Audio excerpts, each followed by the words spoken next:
Welcome back. Alright, so I did a few more Halloween DIYs, and I actually didn't even have to leave the house for these. I managed to pull together whatever art supplies and craft things and random things that I already had, so maybe you could find a few of these DIYs useful. So I definitely went on Pinterest and I found some more inspired Halloween home decor things. So basically what I had done was I grabbed some cardstock. It was basically only like 2.5 sheets of cardstock. You could use like any sort of brown paper, but I've noticed that these big creepy trees are a part of the Halloween, like up against a wall. It takes up a whole wall, so it looks pretty cool. I started doing something like this where it's like creepy and spooky. I managed to get the lights up on this side of the wall, so I don't know, it kind of like makes the tree look a bit better, especially how I don't always have these lights on. I guess I could turn them on, but in the end I kind of like it a bit dark, but for the sake of showing what I have DIY'd, I will just leave them on.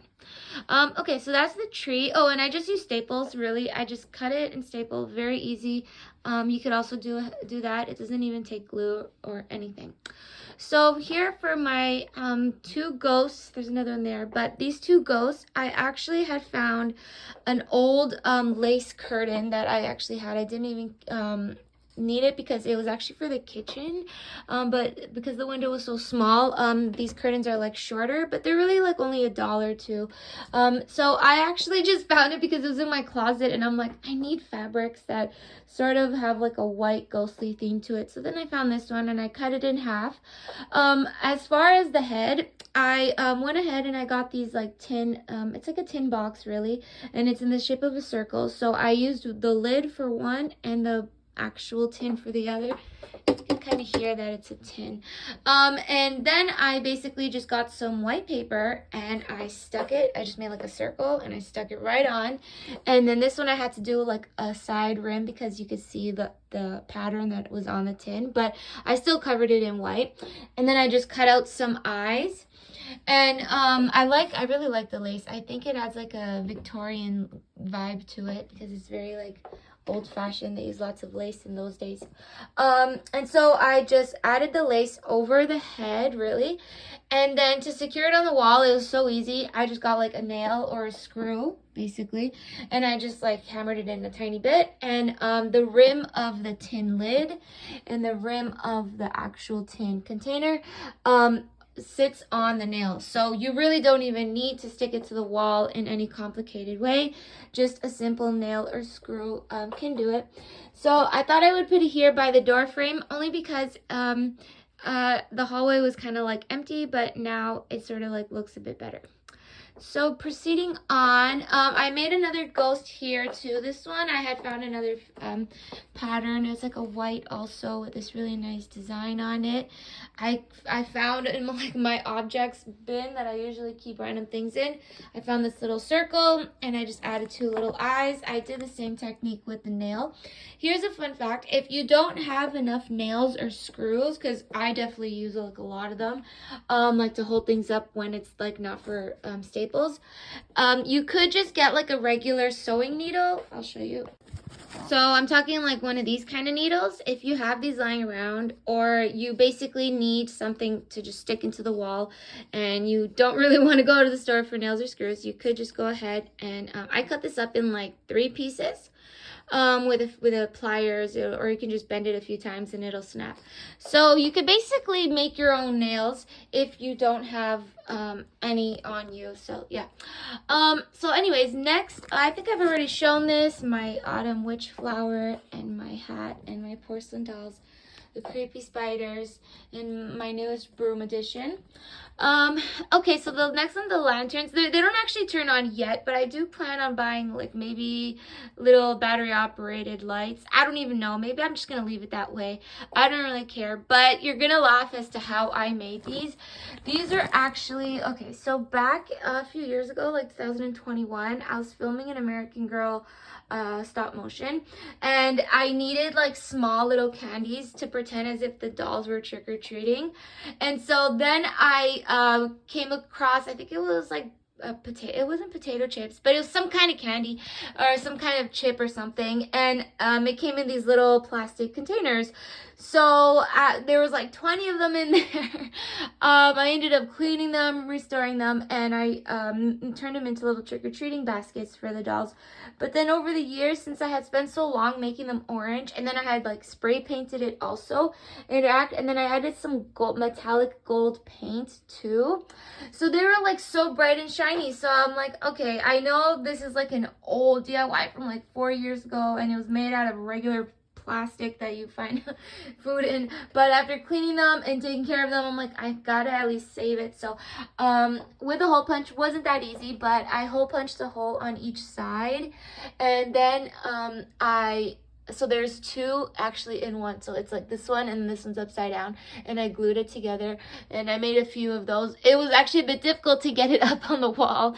I fell a few times and I was like, no, but then I ended up adding like little faces. I actually kept these little bits of black thing from when I made bats and stuff. Like, let's say these bats, I really don't want to waste any black cardstock, and whenever I would cut out those bats, I'd keep the tiny little pieces that you get left over from cutting things, and I ended up reusing them to make like faces. So even if you cut like the smallest bit, you'll never know, maybe you'll probably want it later, so you'll probably want to keep that. Okay, so there's that. Here is my flower bouquet. I actually eat these flowers. I eat at least 1 or 2 flowers a day, so I try not to touch it too much because I don't want them to get ruined. But I'm really glad that I know the trick that the white pinkish roses actually don't wither as quickly. Like, if I had red dark roses right now, they would be all hanging upside down and yeah, all withered. But I definitely added some bones to it. Oh, by the way, I added this little tablecloth over it. But this is actually an old dress that I found. I think my mom had given me some like hand-me-down clothes, and some of them didn't fit. Like, this one was so big, so I ended up like, I'm like, you know, this is kind of like an autumn color, and there's actually like 2 pieces here too, but I'm like, yeah, I could still use it as an autumn color. So if you ever come across hand-me-down clothing and like you probably don't see yourself wearing it, and the colors can still go along with like autumn or Halloween, then you could definitely reuse them as fabrics and things. So yeah, these little bones are additional, but okay. So proceeding to the corner, I made this yesterday quickly because I seen a DIY online where someone was using a basket to put like a skeleton inside, and I'm like, wait, I have these 3 big bin basket things, and they're bright orange, and I honestly don't even use them because I think I just bought them to like clean stuff in, but in the end they're actually taking up space. So I'm like, that'd be a great way to do a DIY project. So all I did was cut the handles off. There's 3 of them here. That one's upside down, this one is right side up, and that one is upside down, and I try not to knock it over, but really it just balances on each other really well. And so all I did was grab some more cardstock and made like funny triangles and things, and I just used some tape folded. I didn't want to use glue gun or even my glue stick for my stationery thing, so yeah, you could just like get tape and fold it and like a back and forth, and it'll work. So yeah, that's a good DIY, just baskets. These were like from Dollarama too, I don't know, $4 maybe a basket, so yeah, it came in handy. And then here I had some leftover tissue paper from I don't even know where, but then I'm like, yeah, yellow can still go with orange, so I still reuse some regular scrap paper.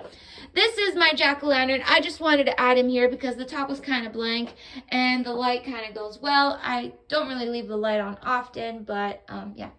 So up here, I'm like, okay, the top is really, really plain, and I wanted one of those like, hold on, is the light on? Yeah, the light is on. I wanted one of those black fabric, thin black fabrics that you actually see like this time of year. They sell them. Sometimes they're like webbed and you can see right through them. As you can see, I added my spider here, and I had this nice ribbon left over. I had just enough, so I basically made it look like a spider web, and I just added staples to the ceiling. I just used staples. Even with this bumpy ceiling, it still managed to stay. But I basically was like, I need like a creepy creepy thing because I have a bat, I have all these things hanging off the wall, but I didn't have a spider, so I just used, this actually looks like a Beanie Boo, and you're probably gonna think it's a Thai Beanie Boo, but it was actually from Dollarama, and I'm like, what's the difference between this one and the Beanie Boo? I'm like, I don't know. They look identical, so but it's a, yeah, so it's a spider definitely, and here it's little webs, and you're gonna laugh, but try to guess where I came up with this black fabric. That's right out of my closet, and I didn't even cut it. So it's basically just like a floating top, but you can't see, and if I didn't tell you, you wouldn't have thought of that. But it was sort of like the one that I was going for, and I never wear this top anyways. So yeah, if you want fabric, you don't even have to cut it or anything. Literally the staples will come out easily, so it's not like it's ruining it. So you can definitely reuse old hand-me-downs, kind of like with this one. Okay, so that was taking a look at a few more easy and practical DIYs for Summer-Ween. All right, see you.